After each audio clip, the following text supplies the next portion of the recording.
State High School, make some noise!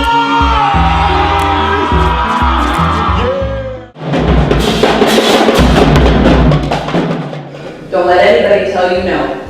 No matter where you are, what is going on with you, what your circumstances are, you can overcome it. You can do, you can be anything you want to be. Don't let anyone tell you no. And find your purpose. He said that when you want to succeed, as bad as you want to breathe, then you'll be successful. You wanna be somebody. You wanna go somewhere. Better wake up and pay attention. Until one day, I was laid out, stretched out in the middle of the street, with a shotgun to the back of my head and a 9mm by the police department. But that was the day I decided to make a change. I wanted something better for myself. I consider it. You can try and In his late teens, Victor led an armed robbery ring equipped with walkie-talkies and police scanners. He served several years in federal prison, but he simply returned to a life of crime. Since that day in 1997, Victor has used his past to teach the future. Freshman year, I stole all the video recorders, and by the time I was 16 years old, I was doing armed robberies with police scanners and walkie-talkies with 8 other young people. So, Victor, how are people in the community, how are activists reacting to this visit from the Education Secretary and the Attorney General? I'm glad that Barack Obama sent a peace envoy here to Chicago with the Attorney General and Arne Duncan. But let's be clear, the community is upset. You know, they were downtown in the comfort of downtown, and they had their meeting in City Hall, and while they had a meeting in City Hall, a fight broke out at Finger, and shortly after they departed Chicago, a woman was shot 3 times. The police are going to have to take off their guns and take off their vests and go into the community and regain the trust of those communities. You can't open up dialogue with people with a gun and a bulletproof vest on. I can't have a civil conversation with you right now with a gun. I looked in the mirror and didn't blame society, didn't blame anybody for why I was in prison. I blamed myself for making the wrong decisions. And when I began to make the right decisions, then good things began to happen to me. What's most important is what I did after that. It is not where you start, it is where you finish. Some of you all are going through hell every single day. Every single day. But greatness comes out of adversity.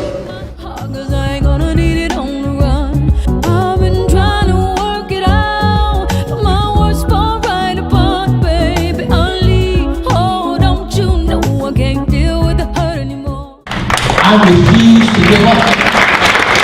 And some of you in this room right now are giving up because you think it's just too bad. And I'm here to apologize to everyone in this room who's been mistreated, disrespected, for everyone in this room who's going back to a house right now where you don't have a dad or a mom or you have some real adult problems. I'm apologizing to you for all the people who have disrespected you, who have mistreated you.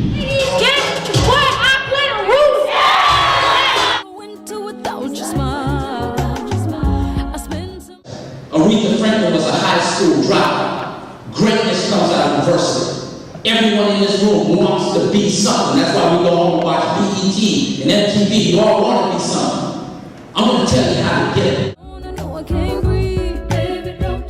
How many of you in this room right now have someone in your family that's in prison right now? Raise your hand.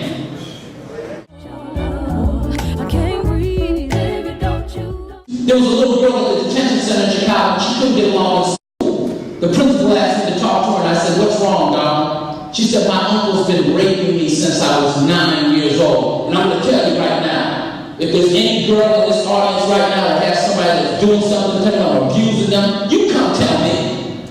I'll spend some time here with the police officer, and you'll fill out some reports and get somebody arrested. That's funny to you? Let me tell you something. Yet you have a smile on your face when I'm talking about a young girl being abused. Next time, I'm just going to bring you a front. I'm not mad at you. That's part of the problem. We're destroyed for a lack of knowledge. When I was in junior high school, I brought all the gum and candy I could in between class and sold it to my classmates. By the time I was a freshman in high school, and I want my young black brothers and white brothers and Hispanic brothers to listen to this.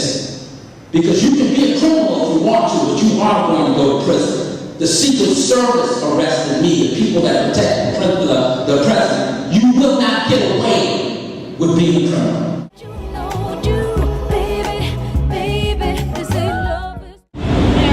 I messed up, and now my brother is gone. So you want to come tell me about having aspirations?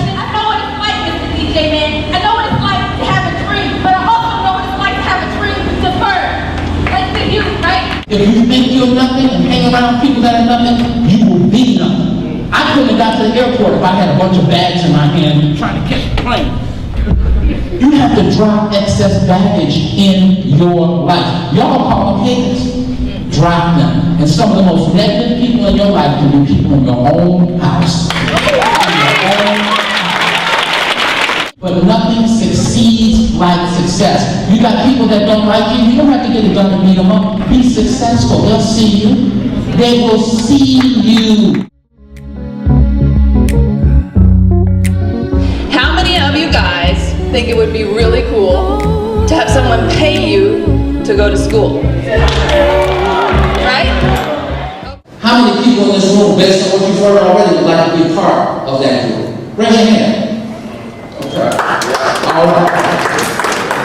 Good afternoon. My name is Victor Woods, and it's been a pleasure to be here in Dallas, Texas. I had an opportunity to speak at James Madison High School under the leadership of Mrs. Smith, and I also had an opportunity to come to Lincoln School under the leadership of Ms. Veazey. And this has just been an excellent experience. I've been so privileged to have an opportunity to speak. I found each school to just have a tremendous amount of leadership under the auspice of both of those principals. And this is the type of program that I just enjoy being involved in. We have especially young African American children dying at an astronomical rate across this United States.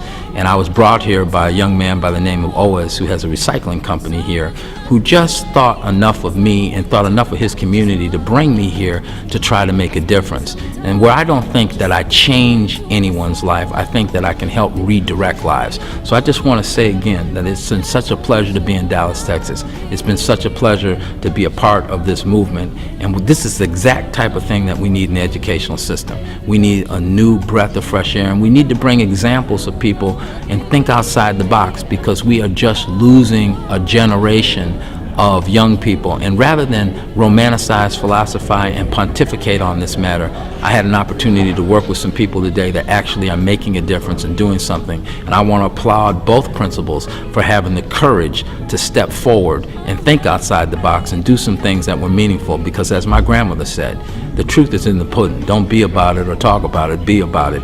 And we had an opportunity to do that, and I think really the pudding, or the proof in the pudding here, is the fact that these young people enjoyed that. And I think that's exemplified by what we saw today on video, and hopefully the audience will get a chance to see that. I'm very humbled, and I just want to thank everybody for the opportunity to come to Dallas, Texas, and hope to come here and do some meaningful things in the future. Thank you very much.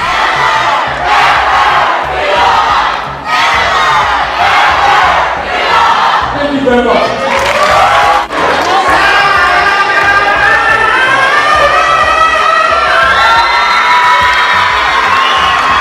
The program was a great program for the school to know about what we should do out there in the world. I thought that it was great that he came here today, because I really needed that talk. I know I made a few mistakes in my life trying to be someone who I wasn't, and I understand now that I could just be me, and I could take my talents that I have and use them in another direction. Man, Victor come out here and talk to us, because, I mean, I really haven't had any of those problems myself, but I know others have. I know people have come to me and asked me, but I couldn't really give them a correct answer because I can relate to them. And I'm just very thankful for him coming out here and giving us this knowledge. Yes, this is Chanel Veazey, principal of the historic Lincoln High School in Dallas ISD in Dallas, Texas, here to just give a brief commentary on the Victor Woods. We had an outstanding motivational speaker here. He was dynamic. He motivated the students. They were innovative. They were moved to ask questions. He was engaged. He engaged the audience, and he was able to meet them where they are. The students at Lincoln High School are far better for having the opportunity to meet Victor Woods. Not only are the students better off, but the faculty and staff, our entire community here, we're better off for having the opportunity to experience Victor Woods. Thank you.